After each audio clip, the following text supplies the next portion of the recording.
Hey everyone, today I want to talk about the Euro cast. This is the one thing that can elevate your Euro nymphing game. I'm talking about taking you from good to great.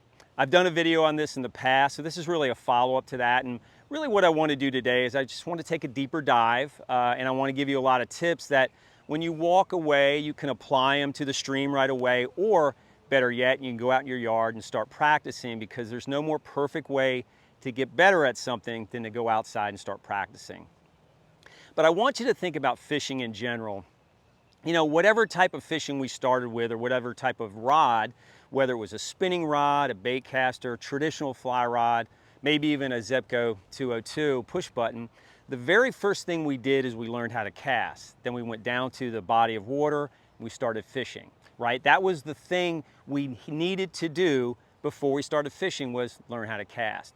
But for some odd reason, you know, we agonize over what type of Euro rod to get. Then we go down to the stream. First thing we do is we lob it out, because we read it somewhere that Euro nymphing is just lobbing. But I can tell you, one of the first things we need to do is get that L word out of your vocabulary, because lobbing really, it creates a lot of bad habits. It makes things more difficult, and it really limits you, and you're just one-dimensional when you're a lobber. So get that L word out and become a caster. And what's going to happen is the stream is going to open up. No type of water is going to be difficult, and no situation is going to be difficult.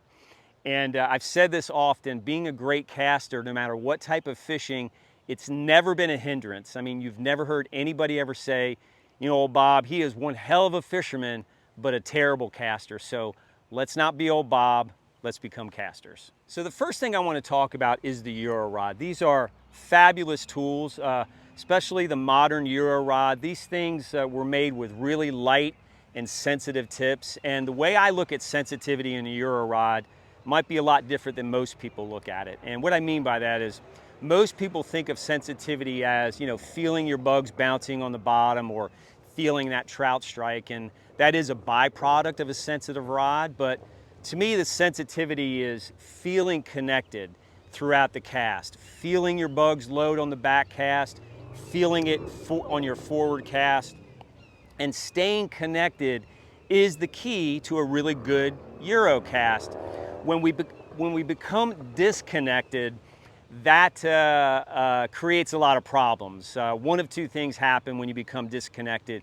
Either a tailing loop happens where the bugs kind of go under the tip, or it bangs into the rod tip and creates tip wrap. And a lot of people talk about tip wrap, and it's because you're not waiting for the cast to fully extend behind you, and you're kind of rushing your forward cast. And what I mean by that is, you go back, you don't wait, and you come forward too quick, and what happens is this slack is created, and as you go forward, you work that slack out, your bugs jump forward. So they either go under the rod or they wrap around the tip. So that's because you become disconnected. So the key is feeling your bugs through the cast, your back cast, your forward cast. Stay connected. So there's a lot of misconceptions and myths in Euro casting, and one of the big ones is there's no false casting in Euro nymphing. And you can see, I'm actually a big false caster, and you can see if you stay connected,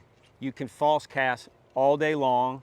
And this is probably a 30-foot cast right there, and you can see that you can false cast all day long.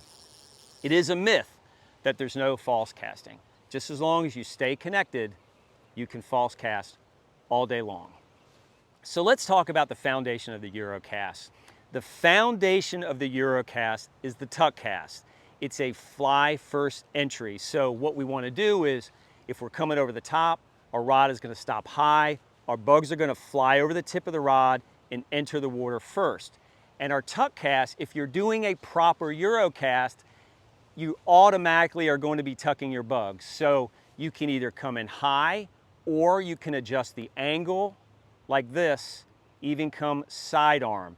And if you're doing it properly, we can come in sidearm, bugs are going to tuck in the water. So it is the tuck cast. So just as long as you're fundamentally correct on the Euro cast, you're going to be tucking your bugs in every single time. So let's get into the cast.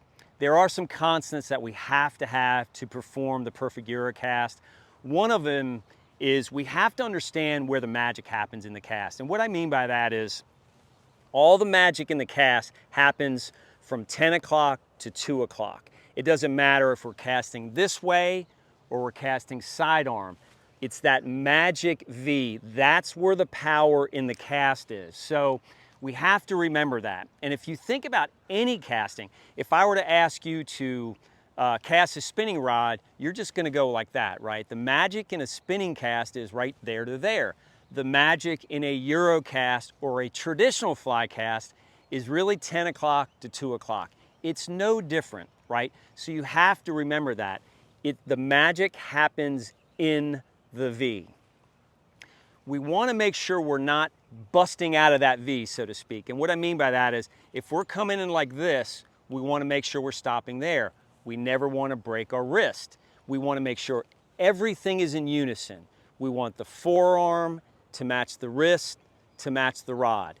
Everything is at one. So if we're coming in high like this, you can see how it's stopping. If I'm coming in like this, you can see how it's stopping. So this angle, stopping, right? So it doesn't matter if it's straight up or anywhere in between. It's always stopping in unison. That is one constant we have to have. None of this breaking of the wrist. The second thing we have to do is how do we position our body? We want to make sure our shoulders are square to the target. Okay, none of this casting across your body. I see that a lot. I'll see people, they'll kind of, on a waterlow cast, they'll just kind of cast across their body. And what happens is your cast usually wants to follow the plane of your shoulders. So that's why I don't like that advice. It's kind of an old school way of thinking. When you finish your drift, you set the hook and then that's your back cast and you just kind of turn and fire it upstream. But what happens is usually you set the hook and people go like that. Your shoulders are pointing this way. I'm looking this way. My rod is going that way. It's just highly inaccurate.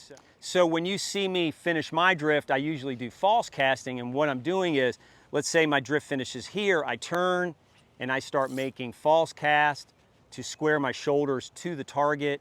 I'm square to the target, then I release and I'm in a fishing position right away. So make sure your shoulders are square to your target when you make that cast. The second, how do we place our feet? It's actually really important. Stan, you want to be in a comfortable position. I like to, when I'm fishing from my left to my right, I like to have my left foot slightly ahead of my right foot. When I'm fishing from my right to my left, I like to have my right foot slightly ahead of my left foot.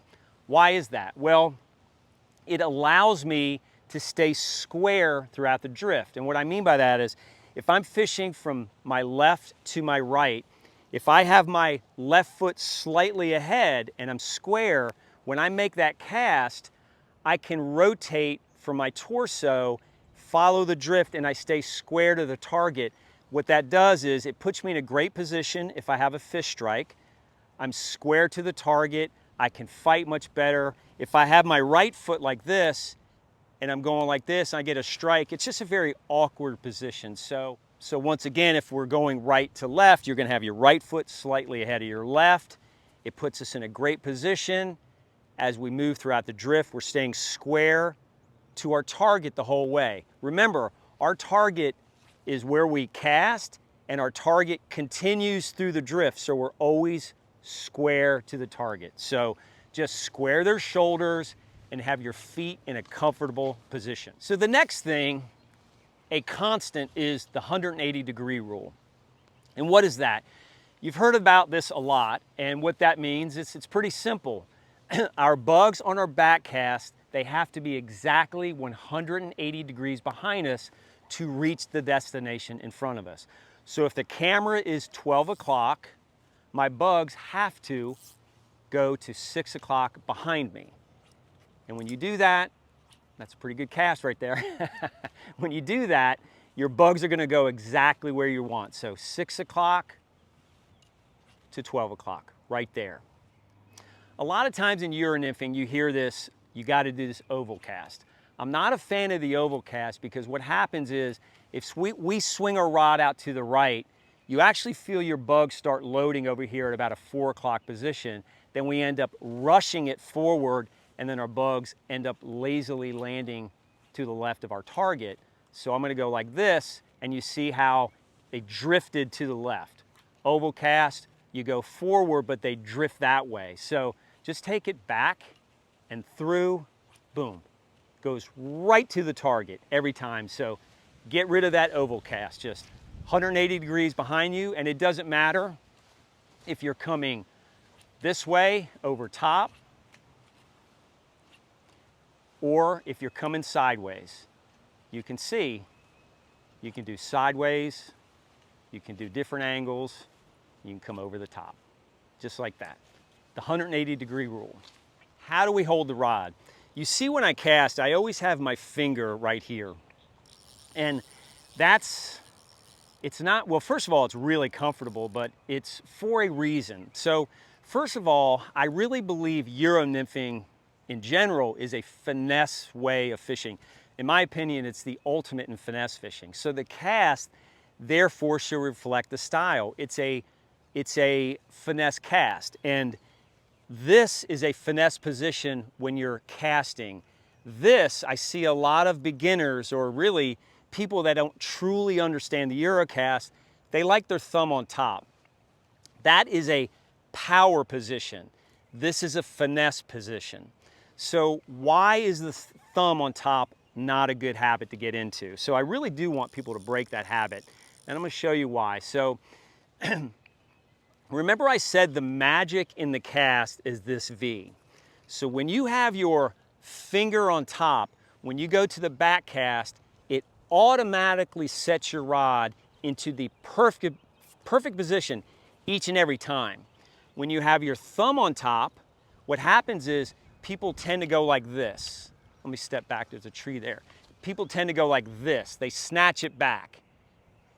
They snatch it back. And what happens is you get this big looping cast. And I'll show you, lobbers love to do that.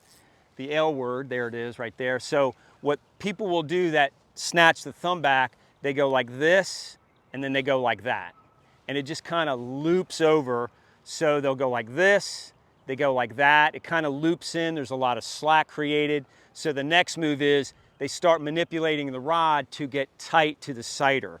So if you put that finger on top, what happens is you can see the rod stops in the right position and boom, I'm in a fishing position right away, which is key. You're gonna see my arm stop and I'm fishing right away. Arm is tucked into the body, and that's what you wanna do. When your bugs land, you wanna be in a fishing position right away. You don't wanna start manipulating the rod around, and I do see beginners do that a lot. Think about casting, be easy, stay in a fishing position. So finger on top because it stops in the right position. And if you try to actually bend it back, you can't. It literally, you cannot bend your wrist any further than that right there unless you start moving your arm. Another reason I don't like the thumb on top, and I've had people do this exercise before, if you take your finger like this and you hold your hand like that and hold your wrist, your forearm tight. Now try to take this finger and without moving your arm, try to bend your wrist sideways into the center of your chest. I do this exercise before and everybody wants to go like that. So just don't move your arm and then try to bend it in. You can see it's very difficult. Now, if we turn our hand like this, thumb on top, now try to bend your wrist inward. You see how easy it is? This is difficult. This is easy. And what happens is when you have your thumb on top, I see this a lot, is it's very inaccurate because people, when they go forward, what happens is your rod tends to drift to the center of your body. So if I go forward and my thumb moves an inch, this is a 10-foot rod, it moves a foot at the tip. So the longer the rod, the more exaggerated it is. So what happens is people go like this and it floats left of the target. So this thumb on top is a power position and it's actually very inaccurate. You have these big looping loops. You want tight, crisp loops like this. The best sensation that I can give you is that of throwing a dart. So if you think about it, if I were to ask you to throw a dart, you're gonna pick a dart up and you're gonna go just like that. That is the Euro cast right there. If you're throwing a dart and your arm drifts back, it's gonna go forward and you're gonna release just like that. And the beauty about that sensation is you can sit on the sofa, you can watch TV, and you can sit there and practice that sensation. And when I say your arm drifts, so in the cast, if your arm drifts back, you're gonna move it forward and you're gonna release out front. You want everything to happen out front. You don't wanna cast from here, you wanna cast out in front of your body. So let's put all of this together and make a great Euro cast. It's 25 feet away. First thing we're gonna do is I'm gonna get comfortable. I'm casting right at you, at the camera. So my left foot is slightly ahead of my right. I feel comfortable, my shoulders are square. Now, I'm going 10 o'clock, 2 o'clock, 10 o'clock, 2 o'clock. My bugs are at the 6 o'clock position. Boom, I'm releasing and I'm already in a fishing position. Super easy. None of that oval cast. I'm gonna come in lower. I'm gonna go sidearm, boom. 10 o'clock, 10 o'clock, 2 o'clock. Or I'm sorry, 2 o'clock, 10 o'clock. So 10 o'clock, 2 o'clock. Same, boom. And you can see my arm is completely in unison. That is the Euro cast. Get out there in your yard and practice, and you can see it's actually easy. It's just like a traditional cast. It's no different, quite frankly. I do think we overcomplicate the Euro cast. It is casting. It's all the same motion. All that magic happens in the V. The big difference between, say, a traditional fly cast and the Euro cast is the traditional fly cast, you're using heavily weighted fly lines, so it really loads the rod, so you feel it all throughout the cast. This is a little different because you just have to slow it down a bit. And I do suggest that watch your back cast, and I tell people all the time, you can actually watch and wait on the back cast longer than you think. I tell people, just wait till it seems almost too uncomfortable before you start going forward. So if you watch your back cast, you can see there's the load. You can see how it loads right there, but I'm still waiting. I'd rather you wait longer than be too quick. So just watch it and you can see, and then once you understand what's happening behind you, then you can really feel that cast. So I do want to talk about my setup here. This is a microleader. So this is a 4X microleader, so it's straight down to a tippet ring. There's no formula, there's no taper to it whatsoever. And contrary to what a lot of people say, it's actually very easy to cast a microleader because these rods are so good, they actually perform better when you start thinning it out. And you can see it's very easy. If you have the proper fundamentals, you can do everything. You can come sidearm, you can do everything in between, and you can come over.